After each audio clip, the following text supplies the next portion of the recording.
those words, "nobody wants to lead a scripted life," have become my life's mantra. Every time I get the knot in my stomach that says that dream's too big or that idea is too innovative, don't rock the boat. Don't ever write yourself out of the script. And as leaders and teammates, don't you ever write anybody else or their wild ideas out of the script either. The only reason to have rank is to do good, is to do good things, to make things happen in a positive way that affect positively mission and benefit airmen's lives. That's it. That's all. I think you have to know your craft incredibly well. Even the nuances. Certainly strategically there has to be a vision, but even tactically. Again, I just can't say enough about getting to know each individual human being too. Welcome to this special edition of the Long Blue Leadership Podcast and our final episode of Season 2. The podcast is a production of the Long Blue Line Podcast Network and presented by the United States Air Force Academy Association and Foundation. Your host for this edition of Long Blue Leadership are Lieutenant Colonel retired Naviere Walkwicz, USAFA class of '99, and serving the association and foundation as Senior Vice President for Engagement. Naviere is joined by special guest commentator Mr. Wyatt Hornsby, Senior Vice President of Marketing and Communications and Long Blue Leadership Executive Producer. And now, Naviere Walkwicz and Wyatt Hornsby. Welcome to our Long Blue Leadership Retrospective. We're celebrating our first 2 seasons and the countless leadership lessons shared by some of the most accomplished United States Air Force Academy graduates. Naviere Seasons 1 and 2 have showcased amazing leadership stories and takeaways. From the very start, Long Blue Leadership has given listeners an inside look at real experiences, insights, and advice from seasoned leaders as well as those just beginning their leadership journeys.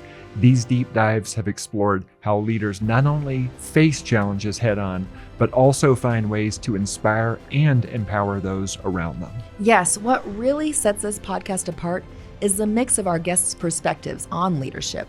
These discussions have touched on teamwork, perseverance, humility, excellence, and service before self. In this edition of Long Blue Leadership, we're sharing a few of our favorite moments. Not easy because there are so many. Plus, we'll give you a preview of Season 3, which launches soon. And so, without further ado, Wyatt, let's get into our Long Blue Leadership Podcast. Let's do it, Naviere. Some of our favorite moments. This was not easy to do at all. Indeed, it was not easy. 2 seasons, and Naviere, while we're at it, I just want to congratulate you. Awesome job on hosting Long Blue Leadership, and also a little plug for our friend Doug Lindsay as well for doing a great job as host. It's been an amazing journey, and I think the biggest thing for me has been just being able to share some of the stories of our graduates. So, like we said, picking up just a few of them was really hard, but it's been just a beautiful, I think, transformation of where we started and where we're going in Season 3. It's been wonderful storytelling, and I hope that our listeners have been able to take away some great actionable insights for their own leadership journeys, whether they're Academy graduates or others seeking to develop as leaders. I know I personally took some things away from all of these conversations. I think some of them we'll highlight today. Wonderful. Let's do it. Looking forward to it. So I think you might have the first one you wanted to highlight. So Naviere, as we said, I mean, it's so difficult to find our favorites. I mean, there are just so many across Seasons 1 and 2, but I'm going to tell you, I was so struck by Coach Troy Calhoun, class of '89. That conversation was absolutely awesome. And a couple of things stood out to me, and we'll listen to a clip from our conversation with Coach Calhoun. But a couple of things that stood out to me was, I think a lot of people, when they think about Coach Calhoun and him coming on to do a conversation, they're probably going to expect him to talk about the X's and O's and the strategy and how the Falcons are looking for the season. But in this case, what Coach Calhoun did was he came in and he talked about his own leadership journey, all the way from the beginning, growing up in Oregon. And I just think that throughout the conversation, we learned a lot about him as a person, his family, his formative experiences. And really what I took away from it additionally was the unique importance of athletics at the Academy and how Coach Calhoun and his program, like all sports at USAFA, are developing leaders of character for our Air Force and Space Force. Just an awesome conversation. It was an awesome conversation. I think it really talks about one of the things that stood out, I think, in the clip that you picked up is really about how he views leadership and taking care of people. Let's give it a listen. You need to be doing something that you love. that you're passionate about. And the other part is, again, just the involvement that you have with your people. And, to get in there literally where you're hip to hip and shoulder to shoulder. And I think sometimes, whether you're in a leadership role or maybe you have a certain rank, you think, well, I can't do that in order to maintain my distance professionally. And I wholeheartedly disagree. I think you have to be able to operate from different perspectives as a leader. I think clearly you can still articulate and live the standards that are a part of your operation or your unit or your football program. But again, it's about your people. It's about people. Well said. It really is. Well said. Earlier in the conversation too, he had a point where he talked about three things, his philosophy of leadership. You talked to him about his philosophy of leadership. He talked about, as he said in that clip, being right there alongside your people. He talked about knowing your craft incredibly well, not just strategy, but also tactics.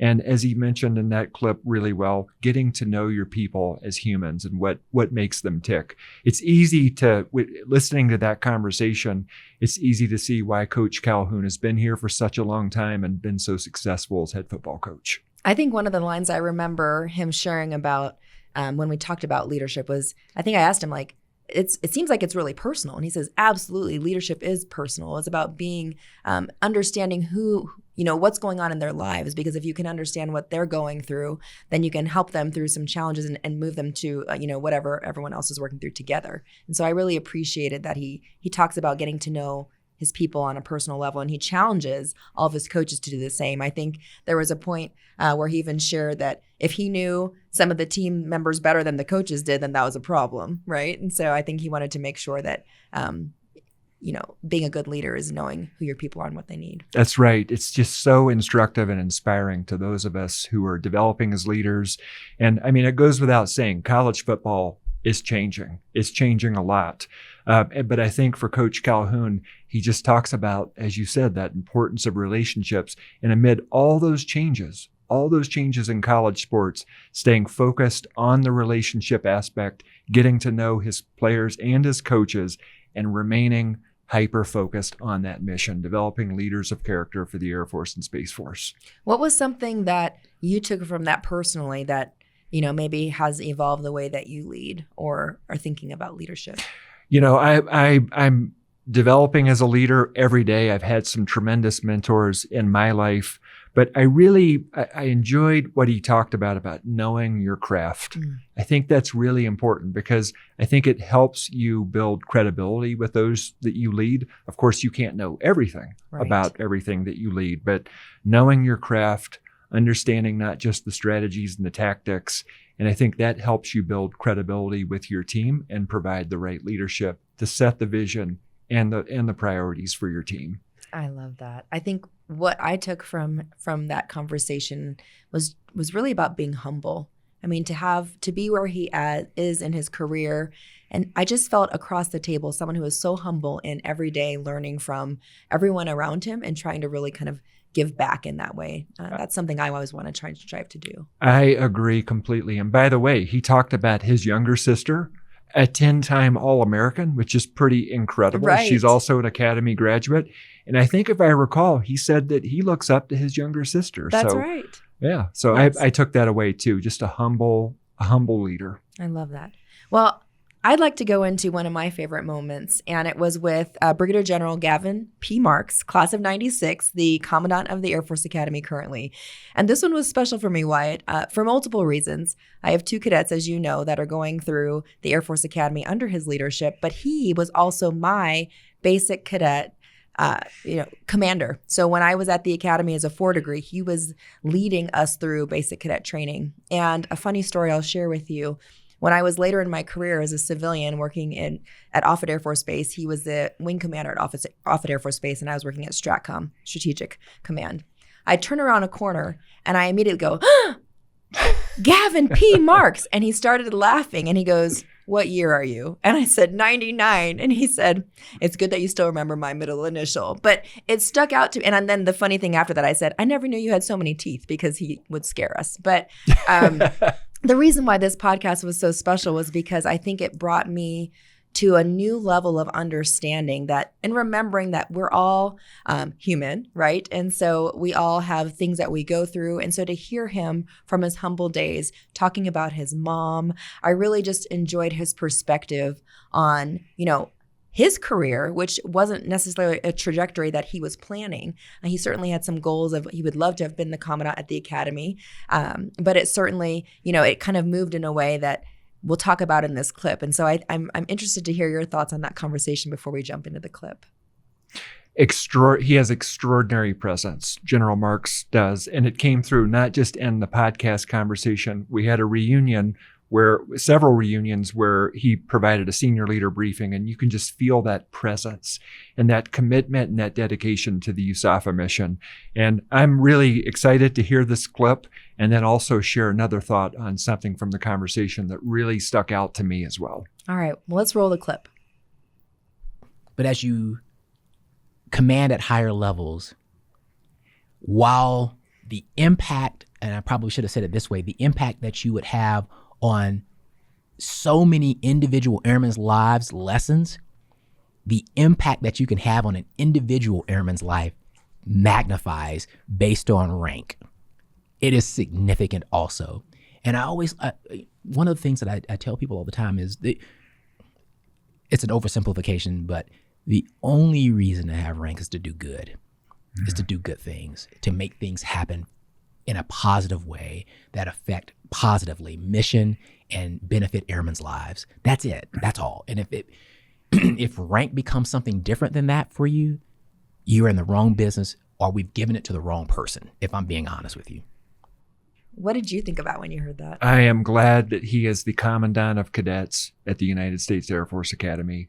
And I think that I would go so far as to say that what he said there probably reflects how many probably all Air Force Academy graduates feel about leadership, that it's an opportunity to do good for other people, to improve lives, to move people forward, to elevate performance, to lift others. So super powerful. I think what was also really great about our conversation was how he talked about the importance of family.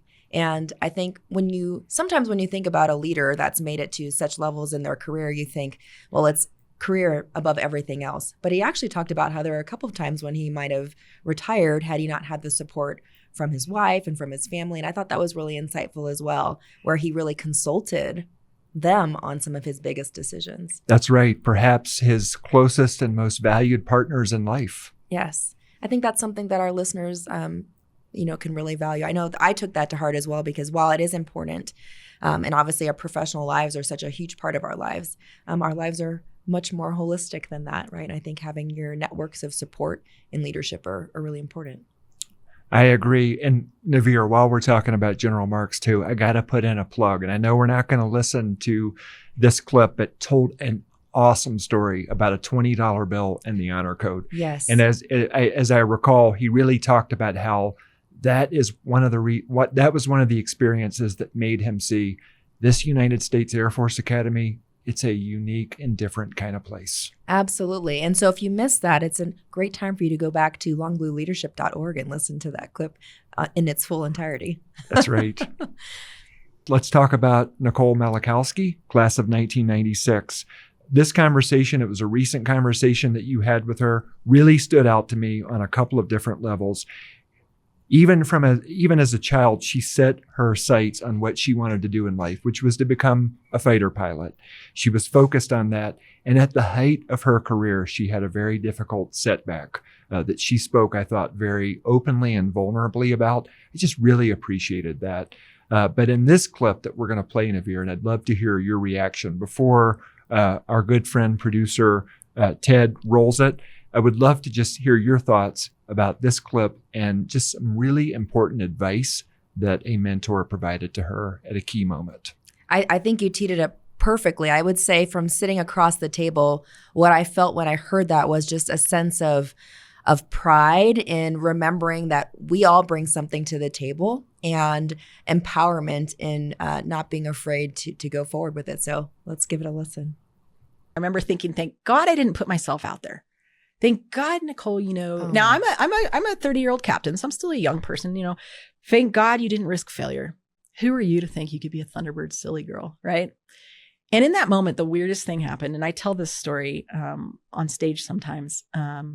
The door opened to the officers club and in walked the wing commander, Brigadier General Mark Matthews. And in that moment, over walks my squadron commander, a wonderful man by the name of Dan Debris. His call sign was Trash. Get it? Trash Debris. Oh my God. Trash walks over, super excited, very supportive of my application. And he's like, hey, General, did you know Nicole's applying to be a Thunderbird?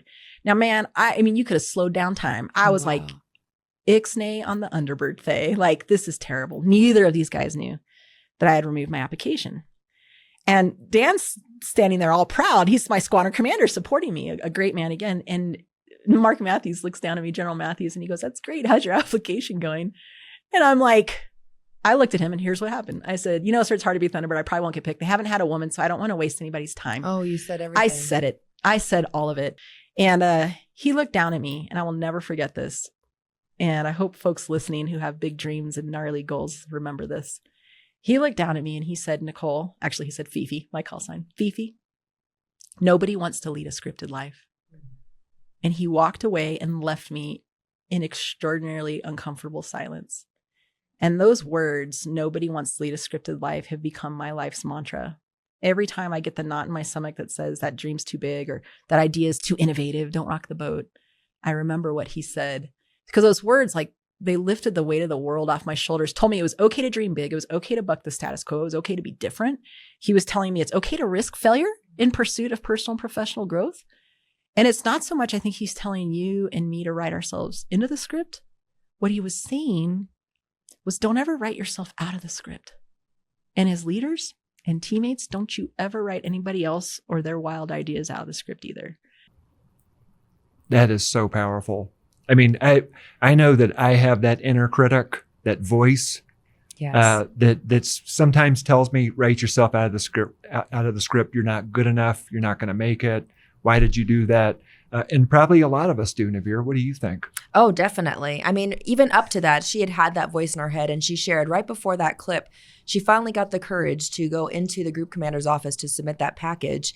And, the person working at the desk said, well, he really only has one slot to give, so we don't want to waste it on you. And I think those very specific words make that inner voice, that inner critic even louder. And just kudos to the wing commander for really kind of right setting, I think, a perspective that has clearly shaped her life. I agree completely. And we just talked about General Marks and how he talked about doing good for others as a leader. And I think that's what we saw here with General Matthews in the story that Nicole shared. Yes. There were so many amazing moments in her session with me in her podcast. And so another one that I really wanted to call out, because I think many may not know until they listen to her full story, but she actually battled a pretty critical, life-changing disease. And frankly, she talked about resilience and how resilience is important, but really for her, it was about resurgence. I thought that was pretty powerful in that podcast as well. Did that kind of speak to you in any way? It really did. And I actually think it kind of goes back to no one wants to lead a scripted life. I don't think Nicole definitely had that in the script, Right. Her health challenge, but it came. And she spoke very honestly about it, about how difficult it was. She had some really, really difficult days, and she found a way forward. She wrote that new script for what she was going to do with the rest of her life. So that moment really stuck out to me too. Super powerful conversation. And I got the sense too, as I was listening to Nicole, and you did such a great job with that conversation, was that she knows who she is. You can tell that she has thought deeply about who she is as a person, as a leader, and she wants to go out and engage with and inspire other audiences and other leaders. So really came out beautifully in this conversation. That was, in fact, I think one of her giving nuggets to others or that were listening was really take the time to know who you are and know what you believe in, what you stand for, and then the rest kind of fills in the blanks. Well said. Well, the next one that I want to speak about is Second Lieutenant Madison Marsh, class of 23, and Miss America. Miss America. Miss America. Can we just say that? But what was so great about this particular podcast was, yes, she is Miss America, but we spent so much time getting to know her. And really, I think the depth of who Madison Marsh is, it really kind of blew my mind. Yes, and similar to Nicole Malachowski, Madison Marsh, she had something really difficult happen to her that she's going to go into in the clip that we talked about, and no one should have to go through what Madison did, but she found a way forward, and I think just her story is remarkably inspiring. I actually don't want to give it away. I think we should just roll the clip. Let's do it. I basically printed out all of my essays that I knew that people had to submit in the past for the academy.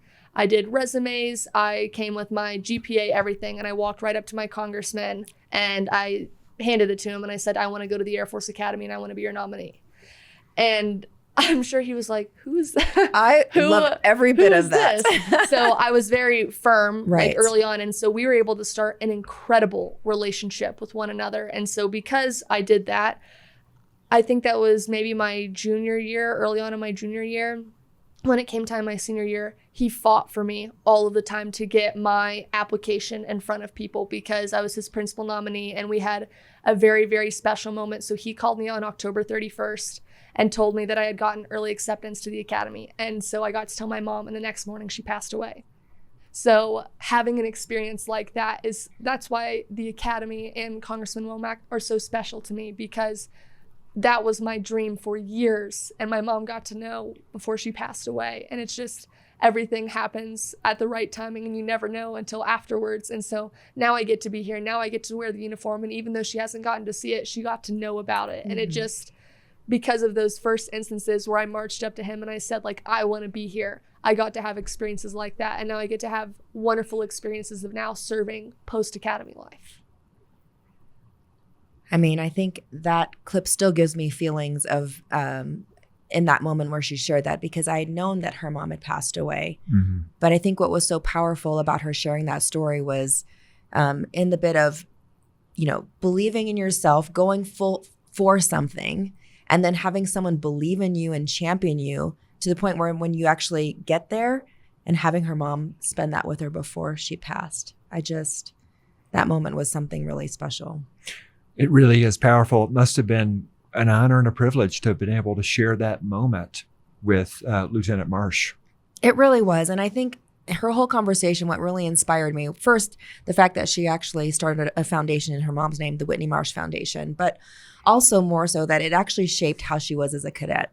She talked about when she had the opportunity to champion others. So, as she progressed in her cadet years, she wanted to make sure that other cadets had someone that they could talk to so that she would be a voice for them, that she would hear them and she would see them. And I think that was really powerful because sometimes she was saying how she had felt lost and how she didn't have that support. And so she turned it around and made sure that she was that person for someone else. Another example, Naviere, of someone who uses leadership opportunities to do good for others. Absolutely. And I thought what was also fascinating, as such a young officer, she also, to Nicole Malachowski's point, took some time to know herself. But she had, since early times of wanting to go to the academy, had thought, I'm going to be a pilot. I'd been working towards her hours and her private pilot's license to get to the point where she could go to pilot training and become a pilot, and said, maybe this isn't my trajectory, and looking into policy. And so I think, to the point of knowing who you are and knowing what you're really passionate about, also to what Coach Troy Calhoun said, they all kind of weave together. I thought that was really powerful. Agree. I thought it was very powerful too. And I'm really excited, I'm sure you are too, and a lot of graduates, just to see what she does with her life. I think that she's going to do some great work, and I think we're going to continue to hear about the amazing work that Madison Marsh is pushing forward, whether it's with cancer research and treatments or some other very, very important worthy cause. Absolutely. No doubt about that. All right, Naviere, this next one, this was early season 1, and our friend Dr. Doug Lindsay hosted this conversation, Doug's class of 1992. It really stood out to me, and it was a conversation with Lieutenant General retired BJ Schwedo, class of 87. Remarkable conversation with the director of the USAFA Institute for Future Conflict about the role that graduates are going to continue to play in our nation's security. I agree. General Schwedo is such a dynamic speaker, and every time I have a chance to hear from him, I learn something new. But maybe for the sake of our listeners, in case they haven't heard that one yet, can you talk about what the IFC is? The IFC is the Institute for Future Conflict. So it stood up a couple of years ago at the United States Air Force Academy. And really the goal is to inculcate across the academy. And I'm not going to do this justice the way General Schwedo can, but to inculcate across the academy a focus on preparing cadets for what they will be facing amid great power competition. And for them to be able to bring that holistic thinking and that multi-domain thinking to how to fight and win the nation's wars if they are called upon. It's pretty incredible. Some of the things that our cadets are exposed to. I remember when I was a cadet, I couldn't imagine having been briefed by some of our combatant commanders and having top secret clearance levels to understand really what the adversary looks like and what we're up against. But they're looking at it across all different domains. And one thing I'll mention before we roll the clip, like you, Naviere, I've heard General Schwedo talk. In fact, we've been in probably many of the same talks. Yes. And graduates respond so well to what he shares. And I think it just instills even more confidence in the mission and the priorities of the Air Force Academy. So without further ado, what do you say we roll that clip? Let's roll the clip. What we got to do is make them aware of the environment we're dumping them in. And case in point, I have one cadet, he raises his hand, was like, hypersonic missiles. I don't understand what's the big deal about that. And I go, okay, well, first of all, yes, they're fast. But as you remember from Physics 110, a ballistic missile trajectory is all mathematics. That's how the Patriot works. Hypersonic missiles can maneuver, so all your math is now dead. I go, oh, by the way, when you look down the range and you see all those antennas, NORAD, for the most part, was looking up to the north because the quickest way to get an ICBM to the United States was over the top. You can actually take a hypersonic missile, put it in a low Earth orbit, and that attack will come out of Antarctica. Same cadet immediately raises his hand and goes, so the maneuvering, is that RF, command guide? And he's immediately trying to get into it. And I'm like, I love you, man. Because honestly, when you start making them aware of the threats, they immediately start thinking countermeasures. So from the leadership standpoint, they understand that piece. Yes, I think that is huge. And it really talks about understanding what you're up against. I think what I really loved about what General Schwedo said was having the awareness allowed for them to start thinking about countermeasures. And I think that really does translate to leadership. When you have awareness of things, you can make better decisions. You can think about how you take care of your people better. It just actually translates across so many levels of leadership. What do you think? I agree completely. And I think, too, just spending time with cadets, you would know better than I, Naviere. You have two up on the hill right now, but so curious. And they're here for a reason. They had choices in where they could have pursued what they wanted to do after high school. And they chose the United States Air Force Academy because they want to serve our country and if called upon, fight and win those nation's wars. And so just kudos to the work not only General Schwedo is doing, but the cadets too, who are just so curious and so responsive to that awareness and really thinking deeply and preparing themselves for what the world is confronting the United States and our allies with. Absolutely. I think what I really appreciate about General Schwedo as well is he's another graduate that's giving back to our academy, right? He's facilitating all of these lessons. He's helping to really promote us, how we can do this better. But it goes to show how our graduates are really involved with our Air Force Academy. A lifetime of service. I think that's what General Schwedo would say. He came back because he wanted to continue to serve. Yes, absolutely.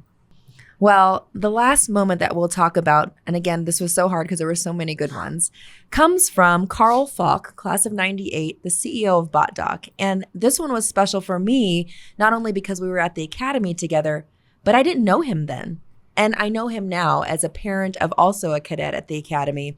And his story was so incredible because when you think of a CEO of anything, you think, wow, this person's so accomplished. They've done all of these things and, they must be doing great. And he is, but it started from humble beginnings. And when you take the time to listen to his podcast, it will really kind of help you see that you can start from anywhere and achieve anything, just as he did. This particular clip I've picked for us to listen to, though, is about kind of having people in your corner, and when people recognize in you, maybe before you do, how they can champion you. Let's give it a listen.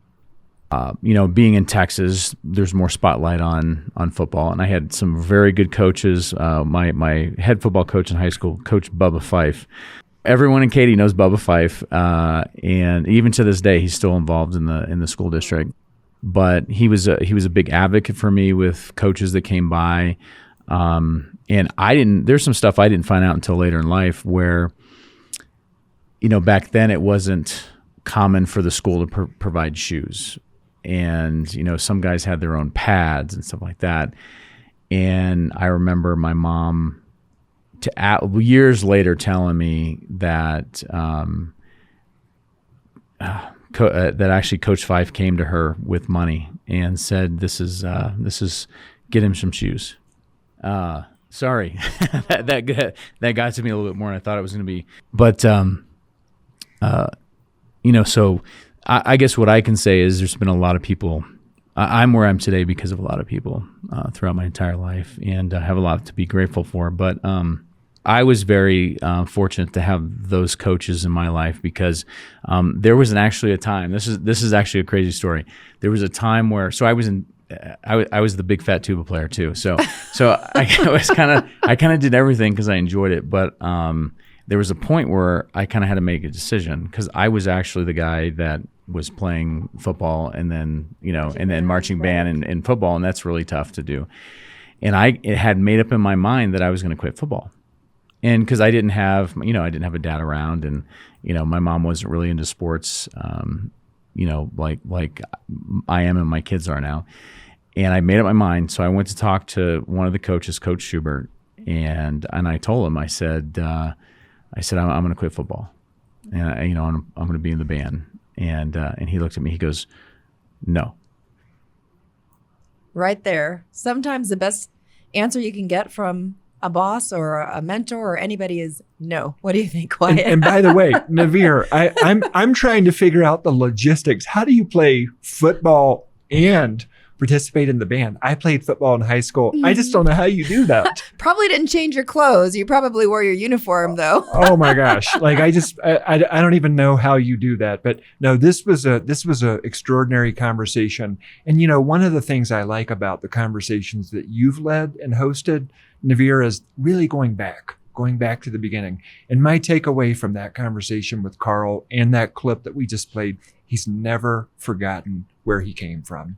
As you said, he's become very successful in life. He's done well for himself, but he's never forgotten where he came from and who helped him along the way. Sometimes, Naviere, it just takes a pair of shoes. Oh gosh. That conversation was, it was like I was getting to know someone all over again because I got to know him as a parent of a fellow cadet.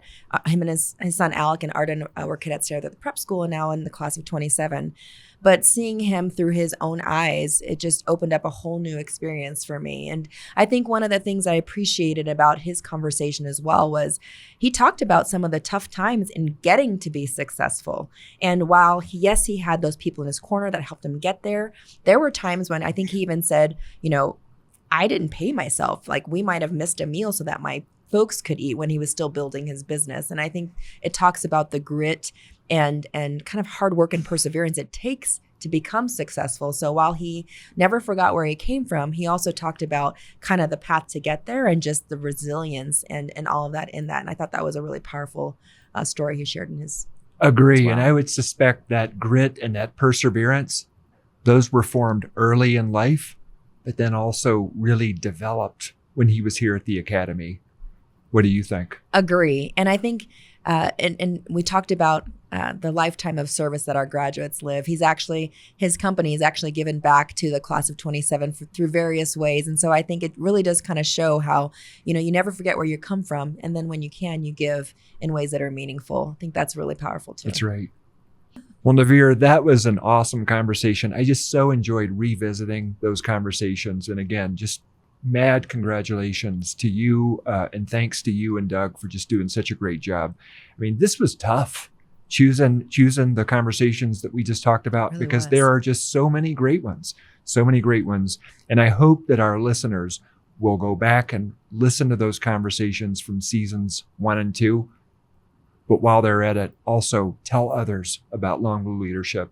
Help spread the word, because these conversations are really impactful. Absolutely. And we can really use feedback coming directly to us at social media at usafa.org. That's a way they can directly let us know what they enjoyed, what we can do better, and what they can look forward to in season 3. That's right. I mean, the podcast space, it's competitive, and there are a lot of great podcast shows out there. And so we know we just have to continue to raise that bar and elevate what we're doing. So our listener feedback is so important, in just continuous improvement and excellence in all we do.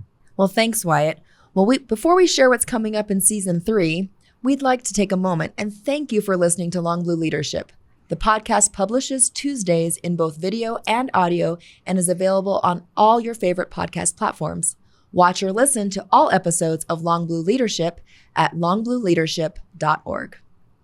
Naviere, this was a real pleasure. I really enjoyed talking about these awesome episodes from seasons 1 and 2. And while we're at it, let's also thank our good friend Ted, who's done just remarkable work in helping to produce this show. And our listeners may not get to hear much from Ted, but he is behind the scenes doing awesome work on the show. He really is. Ted makes us look great. And when you say congratulations to me, it's only because Ted has been right alongside me all this way, and Doug and anyone else that's been part of this podcast. It really has been us working with Ted.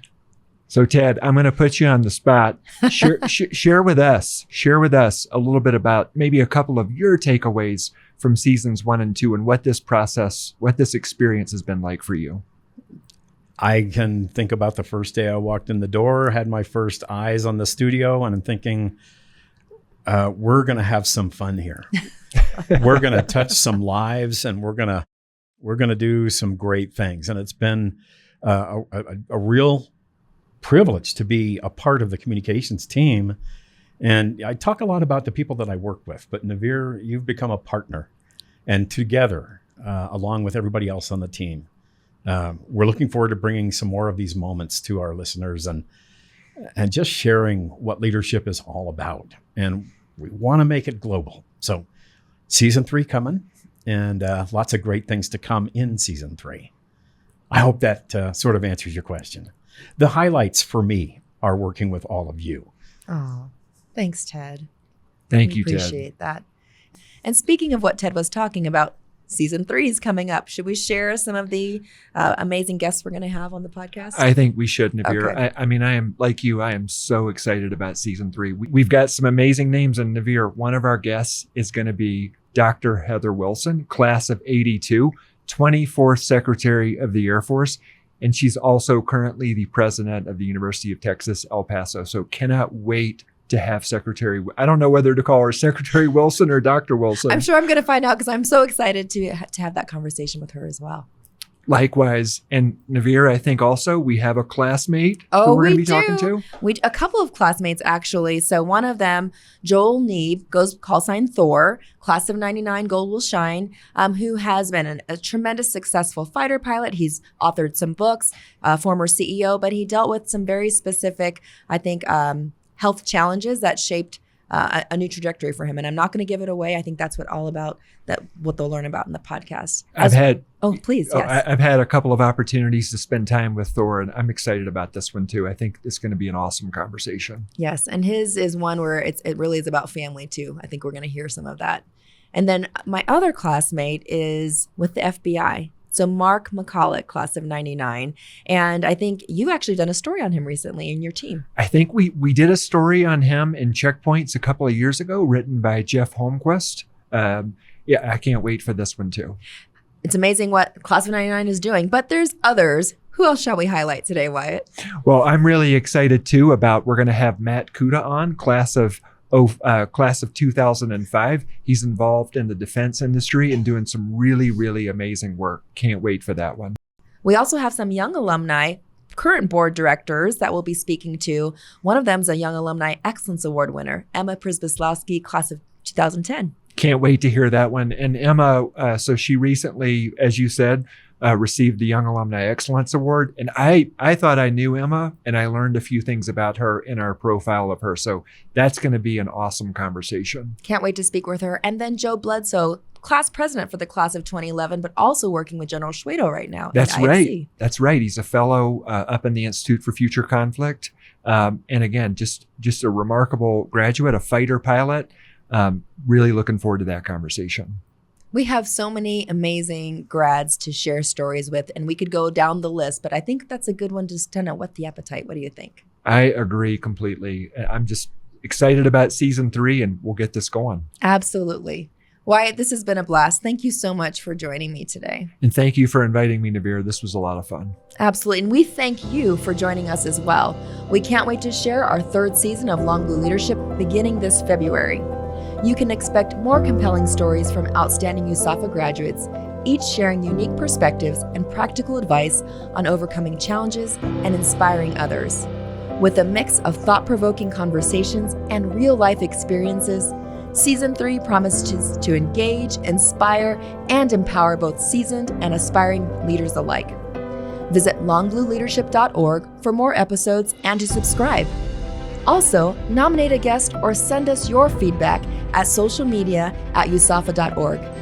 And finally, Long Blue Leadership is available on all of your favorite podcast apps. We can't wait to see you there.